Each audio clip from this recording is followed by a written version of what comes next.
Okay, let's get back in session. We just so folks have a sense of the agenda, we're going to take as many items as we can before we break for lunch at 12.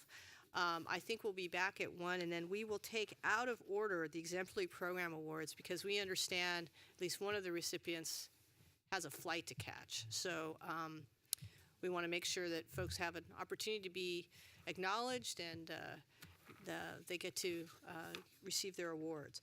So let's take item 2.6, academic record symbols and grade point average, withdrawal. Rhonda Moore.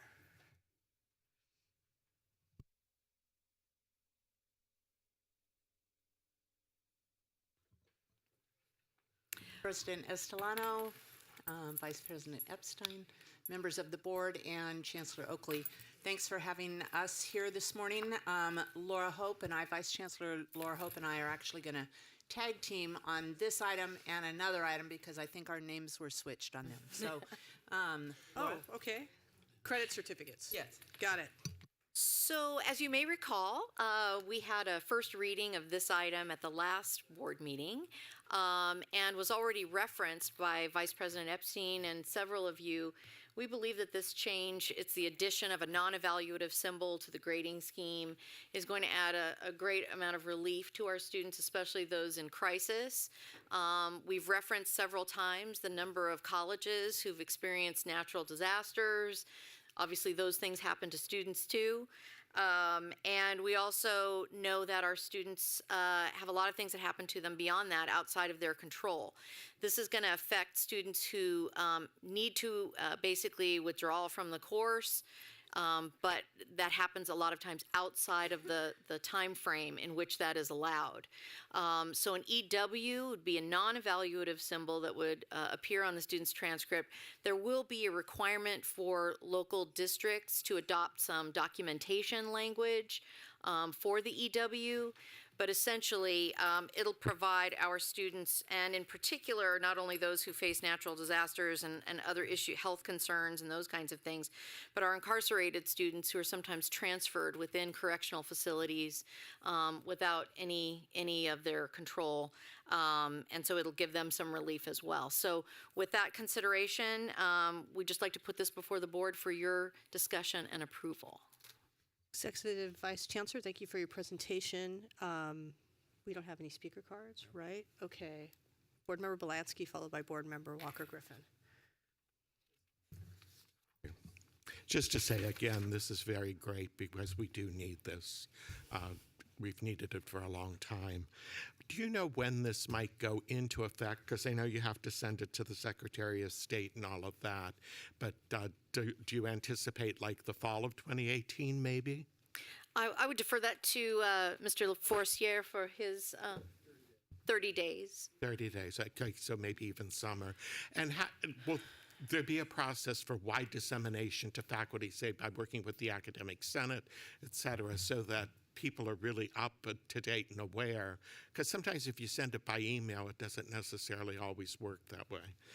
And the only other thing that I wondered, because I don't know if I didn't read it well the last time, but on the last page of the additions to the Title V, is there a process by which you will substantiate these things about incarcerated students? I mean, how does one get the information with the incarcerated student had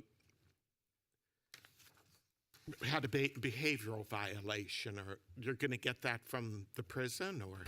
Typically, yes, it's the college working. I'm not aware of incarcerated, so. Yeah, the college typically works closely with the CDCR correctional staff, and when students are slated for transfer, typically the college is notified of those transfers.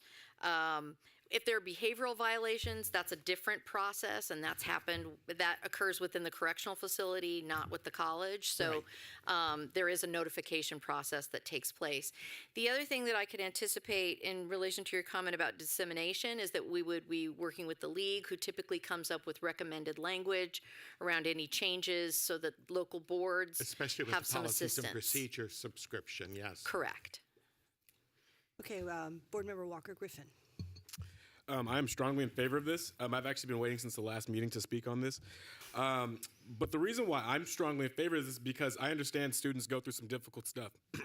Right before I started my first year at a community college, I lost 2 grandparents. And shortly after, only just 6 weeks into the first semester of me ever being in college, my father passed away. And I was out of school for 3 weeks. And I had to withdraw from one of my classes. And for a while, that W was haunting me. People would ask, well, why did you withdraw? And because I lost my father, it was a very uncomfortable thing to talk about. So I think this is a really good step in the right direction to consider those who go through unforeseen circumstances, who go through challenges in life that we may not always necessarily know about. And to have a W not actually say what happened, it can leave a strong stigma and a strong distaste in someone's pit because they know what's going on, but they may not always want to explain it. So I just wanted to say that. Thank you. Thank you. Thank you. I'll entertain a motion. Oh, Board Member Haynes. Just, Okay. just one quick technical question. On page 50, on page 55, C, there's discussion about an FW. Okay. However, on the next page where those definitions and those symbols are identified, that FW is not noted with its definition. Is there a reason for that? No, I think it's just an omission that we need to include. But thank you for pointing that out. Thank you. Okay, Board Member Sumner. I just want to say one of the challenges we've continued to talk about with student services is the ratio of staff that can help the wrong role. Wrong That was hat. yesterday, wrong job.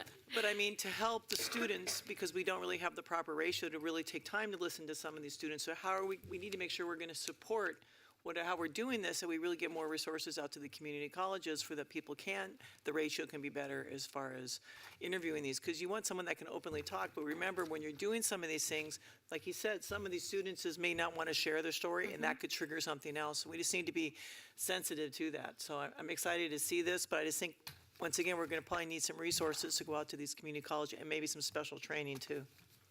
Thank you. Do I have a motion? I move.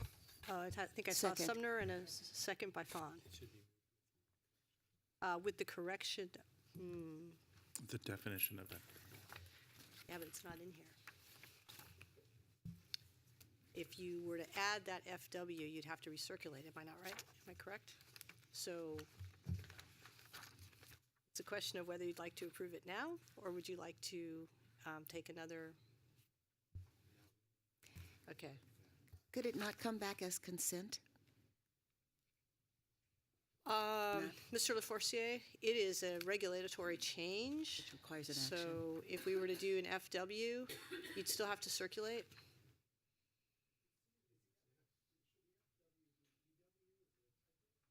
No, it's an additional symbol. It's not noted. It's not in the definition. Not in the Yeah. definitions. You have to recirculate it because it's a regulation. There's a first reading and then final reading. Sorry to be a lawyer on this, but that's the way it works. Would this additional definition have a material effect on the regulation? No.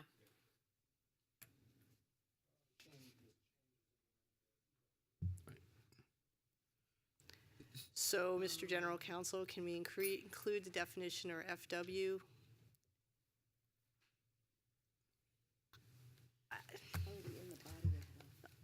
I'm going to let him think about that, but I will opine, even though I still have a bar card. We don't have a definition before us today for FW. I think it would not be advisable to approve something in regulation without the language in front of us. Yeah. Come sit forward, General Counsel. So my recommendation to the board is that you move adoption as presented and as we approved in the first reading. That's fair enough. And then if somebody wants to make that technical change later as part of a cleanup, they can do that. That's fine. Thank you. Okay, so do I still have a motion by Sumner as approved? Okay, and the second was by Board Member Fawn. All those in favor say aye. Aye. Any opposed, any abstentions? Okay, the item has been approved. Then it looks like, Ms. Moore, did you want to pull 3.1 or should we just go to 2.7? Let's do 2.7 if that's okay. We'll stay in order. And this is the appointment of Patrick Mulvaney to the Board of Directors of the Foundation for the California Community Colleges. Ms. Mills, really excited about this project, about this item. Please. Thank you. Good morning, President Estolano, Vice President Epstein, members of the board, and Chancellor Oakley. I want to begin my presentation by recognizing two foundation board members whose terms are ending this month in January. First, I'd like to recognize Isabel Barreras, who completes a 6-year term on the foundation board. Isabel is a former Board of Governor member, also a former trustee, and was just a wonderful representative on our board from the Central Valley. I'd also like to recognize Jim Sargent, who was one of our founding board members, part of the founding board member group, served 17 years on the foundation board, who reaches a term end in January as well. Jim was a very successful entrepreneur in the Central Valley, was also a very avid supporter and contributor to Cuesta College, so we will certainly miss them both. So with those term end dates, that provides opportunity for us to add new members to the foundation board. And so I bring forth to you today a recommendation to add Patrick Mulvaney to the board of directors at the Foundation for California Community Colleges. Many of you may either know or have heard of Patrick. He is a very successful entrepreneur and restaurateur here in Sacramento, owning Mulvaney's B&L.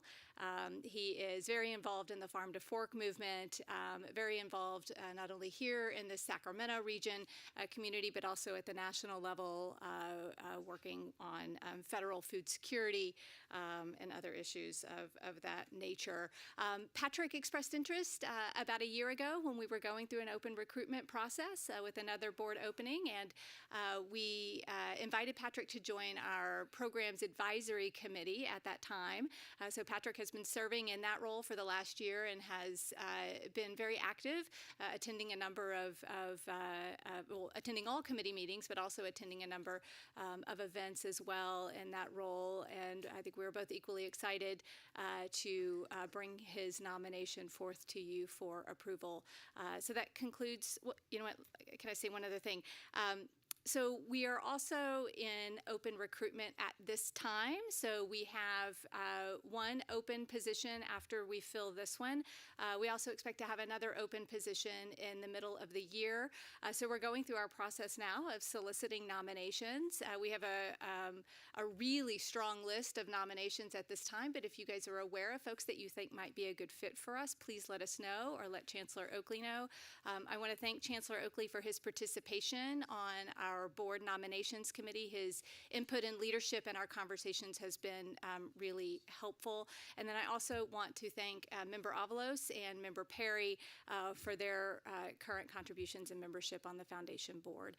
And with that, I would ask for the board's approval of Patrick Mulvaney's nomination to the Foundation for California Community Colleges Board of Directors. I'd like to move approval. Okay, board member Reed, seconded by board member Avalos. All those in favor, say aye. Aye.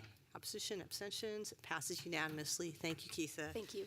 Okay, on to item 3.1, first reading of credit certificates, and I have to follow the script, and I just love it. Item 3.1 is a first reading and public hearing for proposed regulations related to minimum unit requirements for credit certificates. The Chancellor and staff will now provide information on the item. Is this where you all are swapping presentations? Yes. Okay, Ms. Moore, Thank please you very proceed. much. Good morning again. This regulation is brought to you with the intention of simplifying, imagine that, a step in simplification, simplifying some processes between federal government financial aid and the community colleges program approval processes. So the federal government, for financial aid purposes, allows Pell Grants and other types of federal aid to be paid to students who are in programs of study of at least 16 units a lesser number of quarter units. And then it also allows payment of some other student loans, in particular student loan programs for students who are enrolled at about 300 hours or 8 units. And our systems have been set up for years to require colleges to submit programs for approval to the Chancellor's office of 18 semester units. There's a disconnect between the 18 units that we require to be submitted to the Chancellor's office and the 16 units that the federal government allows. We have allowed colleges to locally approve programs at 16 and 17 units, but the federal government comes to us as a system to confirm that we've granted approval to those 16 and 17 unit programs. So this regulation just clarifies and syncs up the federal government's requirement for program approval for financial aid to our actual course or program approval process. Thank you very much. Got to bang the gavel. The public hearing on item 3.1, the proposed amendments to the California Code of Regulations, Title V, Section 55070, is now open.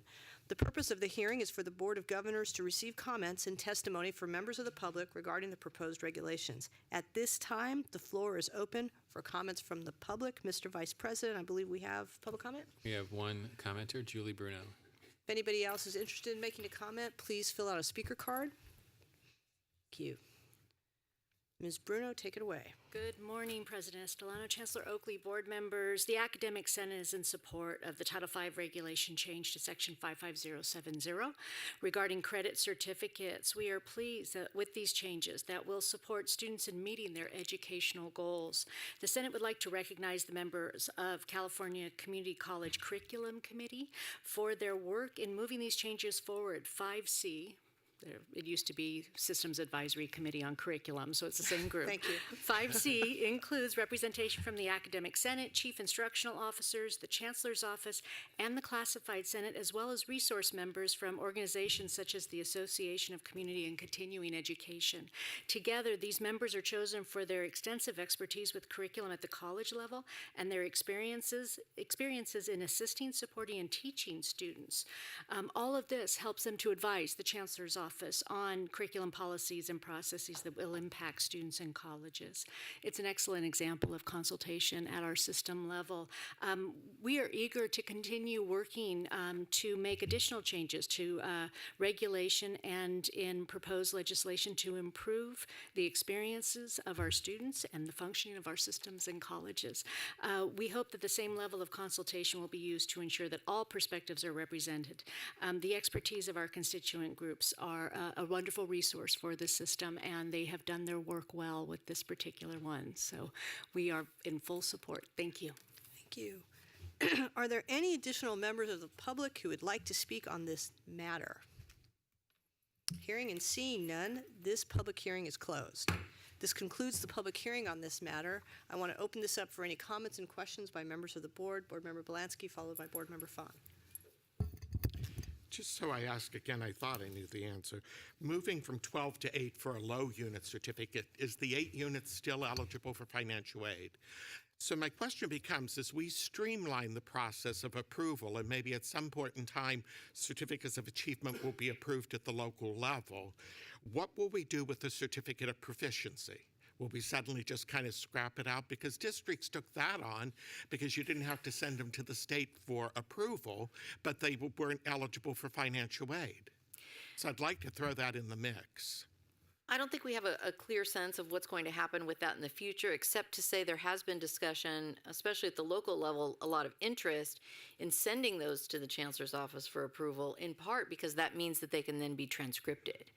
Because that's one of the primary issues with the low unit certificates is that they don't appear on a student's transcript. But they do have the right to do it. So if by the streamlining of the curriculum process being done at the local level and only being sent to the Chancellor's Office for a number or whatever, maybe it would be time to take proficiency out.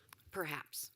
The other component with both of these levels is that the federal government would have always allowed a college to disperse financial aid for programs at these lower levels. However, a lot of the colleges have been hesitant to disperse financial aid at the lower levels because they don't have this kind of stamp of approval, the good housekeeping stamp of approval from the Chancellor's office. So they're afraid of getting in trouble, so they don't offer financial aid for the lower unit certificates at either level.